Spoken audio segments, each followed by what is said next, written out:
Olá, turma, tudo bem? Essa última semana é uma semana realmente onde a gente vai finalizar o nosso conteúdo, tá bom? Sendo que vocês sabem muito bem que Biologia 2 ela vem com muitos capítulos, mas esses capítulos se referem ao reino animalia, tá? Então hoje a gente vai fazer aí uma síntese dos filos que compreendem esse reino, tá bom? Então, primeiramente, reino animalia, reino animal, os animais apresentam diferentes estruturas entre si, tamanho, não é? Modo de vida e outras características. Há no mundo grande quantidade de animais, isso a gente já sabe, mas vamos à filogenia. Filogenia, pessoal, é o estudo da evolução de grupos de organismos. Então, aqui na filogenia do reino animalia, nós temos a progressão, não é, do surgimento desses seres vivos.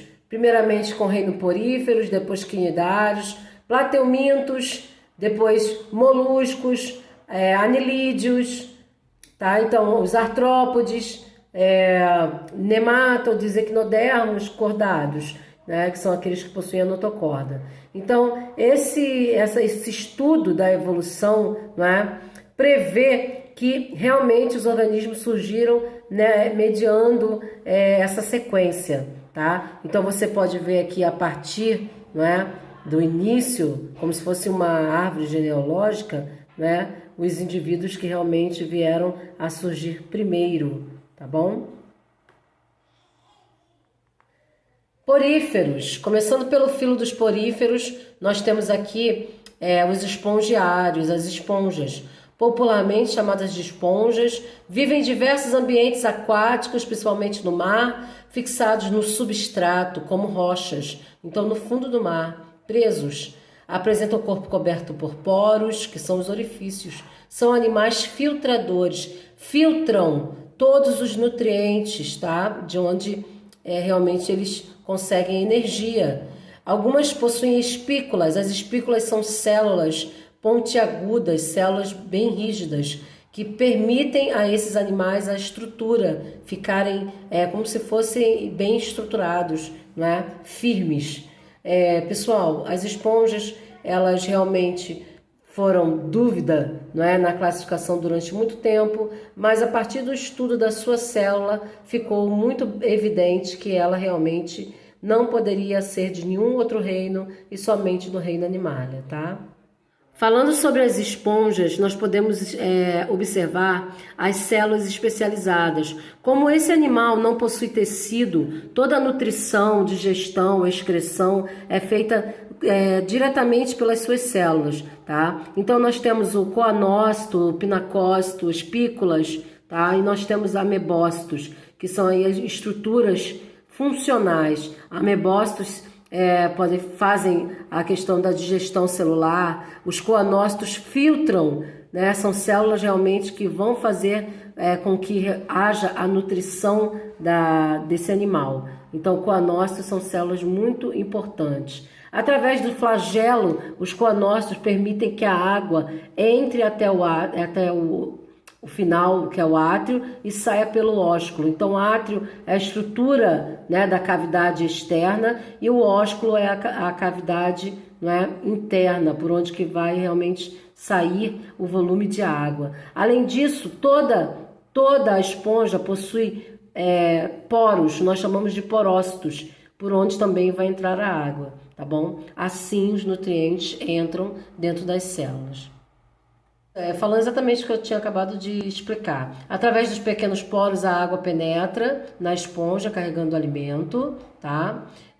Como fitoplâncton e gás oxigênio. Elas possuem células especiais, denominadas coanócitos, que capturam alimento. O batimento do flagelo cria um fluxo de água. Exatamente dessa forma, ó. Ok? Batimento do flagelo faz com que a água entre e saia diretamente. Reprodução dos poríferos pode ser assexuada e sexuada. Existem 3 formas. tá? As duas assexuadas, brotamento e regeneração. Olha bem, pessoal. Brotamento, um indivíduo maduro, não é, adulto, vai dar origem a outro indivíduo idêntico. Regeneração, fragmento daquele indivíduo, né, já adulto, vai dar origem a outros indivíduos. E sexuadamente vai haver a troca dos gametas, que ocorre na água. Aqui eu vou passar, que é uma questão muito simples. Agora, quinidários, tá? São aqueles, né, seres vivos que possuem um aspecto diferente, seres vivos aquáticos que possuem aspecto muito diferente, tá? Podem ser em formas de medusas ou pólipos.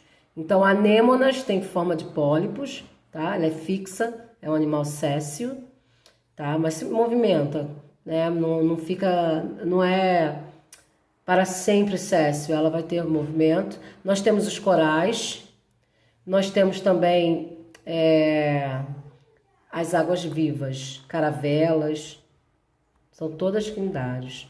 Aquáticos, na sua maioria marinhos, possuem tentáculos com células especializadas na defesa e na captura do alimento, o quinidócito, que é uma célula urticante. Então, essas células urticantes, elas podem paralisar todos os outros seres, né, dependendo do tamanho, podendo aí virar realmente uma presa. Primeiros animais a apresentar uma cavidade digestiva, então são os primeiros animais a possuir boca e ânus.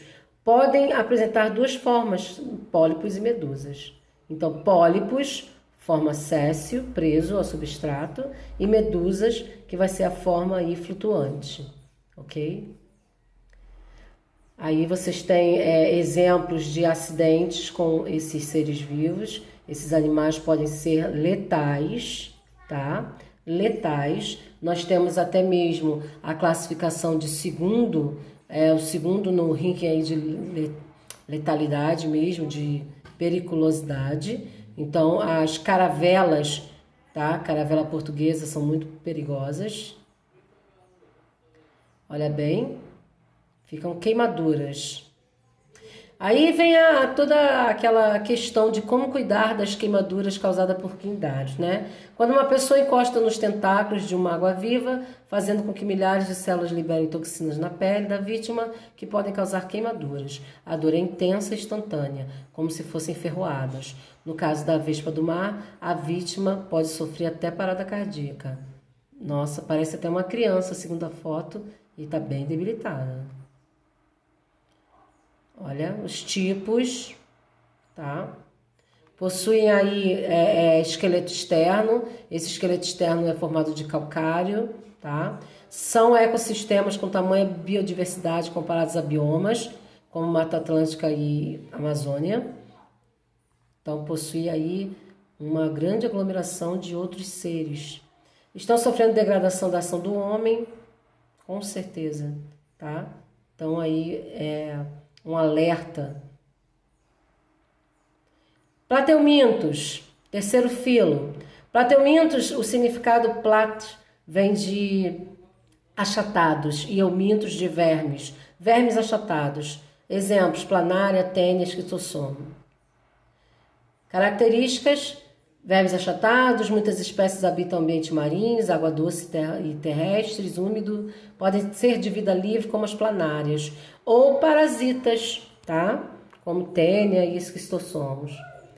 Primeiros animais a ter cabeça, dividido em regiões anterior e posterior. Na cabeça encontram-se órgãos dos sentidos, como ocelos, que permitem a luminosidade, não possuem estrutura de olhos, mas são os ocelos.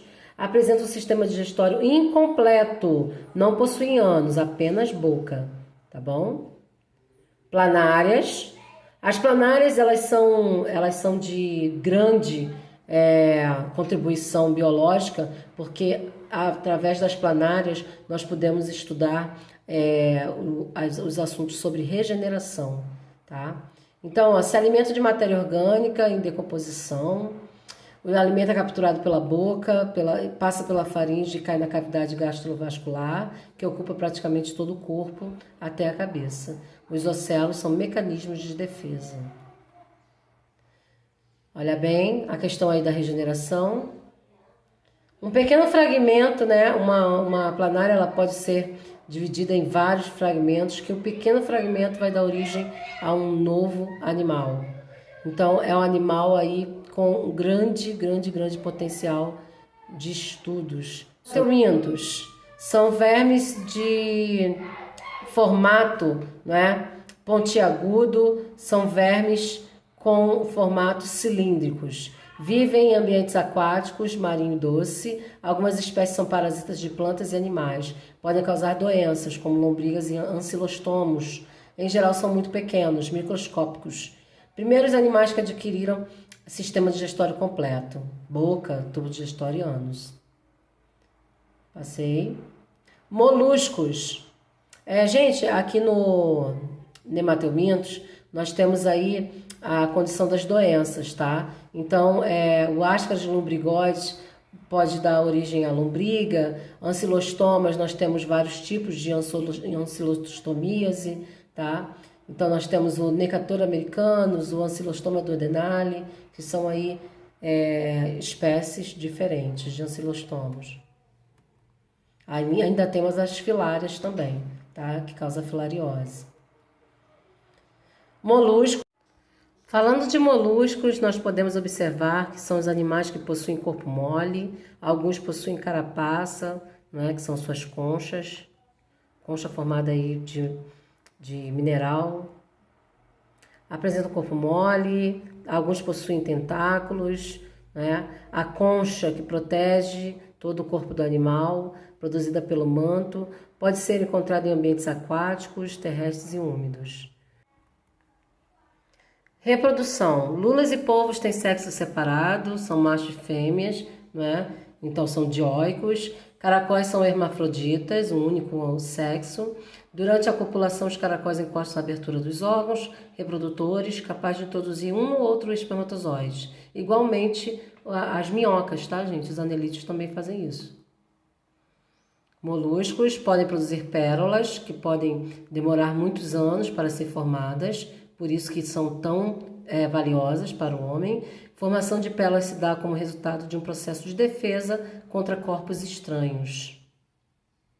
A formação da pérola, tá? O corpo estranho se deposita na parte da cavidade interna, lá do corpo do animal, e depois começa a ser envolvido, tá? Por uma substância. Olha bem, essa substância se chama Nazca. Anelídeos, todos os animais com segmentos de anéis em todo o corpo. São eles poliquetas e oliquetas, tá? Irudíneos também. Os poliquetas possuem muitas cerdas, são essas estruturas aí que vocês estão vendo em todo o corpo, parecem pelos. Sanguessugas, que são chamados de irudíneos, não possuem essas cerdas, são lisos. E as minhocas, que possuem cerdas, mas são poucas, são chamadas aí de oliquetas, tá? Possuem pouquíssimas cerdas no corpo. São animais muito importantes para o meio ambiente, são saprofágicas, se alimentam de restos de vegetais e decompõem, renovam toda a camada do solo com humus. São hermafroditas as minhocas, tá? Fazem a reprodução da mesma forma que alguns moluscos, tá? Elas se autofecundam, liberando espermatozoides e óvulos ao mesmo tempo. Aqui você tem um local, não é, destinado para a saída de todos os gametas, que nós chamamos de clitelo. Pulo. Artrópodes, que é um dos filos mais importantes, concentra em grande número de espécies. São todos os animais que possuem pernas articuladas, esqueleto externo. Essas pernas articuladas também podem ser chamadas de apêndice. Tem várias funções como locomoção, captura, alimento e defesa. Tá? Então estão eles aí, artrópodes. Ali, primeiramente, o grupo dos crustáceos. Os crustáceos podem ser muito diferentes, tá? Mas possuem antenas, possuem garras. As pernas servem para a locomoção, como nos outros, né? Micros, crustáceos e larvas são importantes componentes do fitoplâncton, servem de alimentos para a maioria aí dos seres vivos aquáticos. Cracas vivem fixas em rochas, cascos de tartarugas, na pele das baleias e até em cascos de navios, também são, olha lá, na tartaruga, são animais.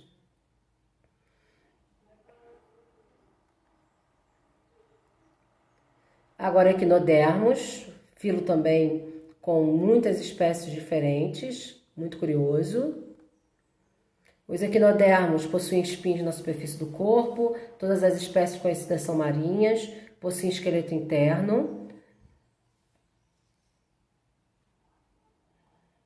patas articuladas que permitem movimentações. O corpo é dividido em 5 partes iguais, então há uma simetria bilateral. Possui pés ambulacrais, são centenas de apêndices muito pequenos, que permitem a locomoção desses animais. Todo o sistema do canal circular, tá? Por onde o animal realmente se alimenta.